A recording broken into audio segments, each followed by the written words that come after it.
Uwa barka ku da wannan lokaci da fatan duka kuna cikin ƙoshin lafiya. Yau fa tafiya ta kama ni zuwa Senegal kuma na ce bari in kawo muku tsarabobi da kuma abubuwa na ban sha'awa game da ƙasar Senegal ko kuma babban birnin ƙasa.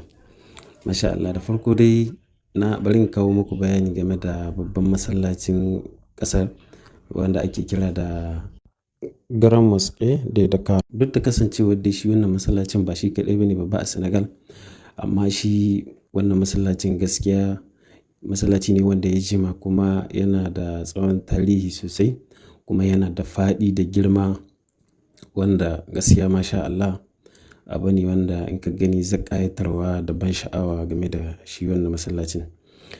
Kamar yadda kuke gani nan cikin harabar masallacin ce. Harabar gaskiya tana da girma kuma masallaci ne wanda an gina shi tun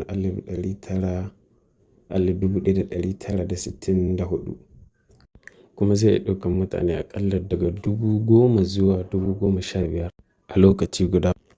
Nan kuma shi kuma wuri ne na magewayi da kuma wurin alwala.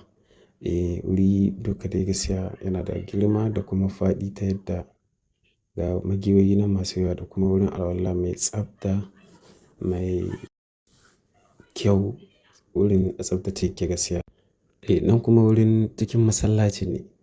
Masallacin da yake yadda aka yi shi ba faɗi amma dai yana da tsawo.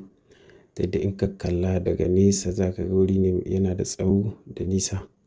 Ga da yake nan lokacin an gama sallah amma ga wurin yana da tsawo gaskiya, yana ɗaukan mutane masu yawan gaske. Ga cikin akwai kyau masha Allah, abin zai burgewa. Gaskiya irin wannan wuraren suna bani matuƙar kyau da sha'awa kuma ina jin daɗin ziyartar su. Yauwa nan ma cikin ƙarin masallaci ne, dibo wani haraba malam mai kyau nan a cikin masallacin ne. Kalle harabar malam ga ta nan wurin sai zai kyau abin sai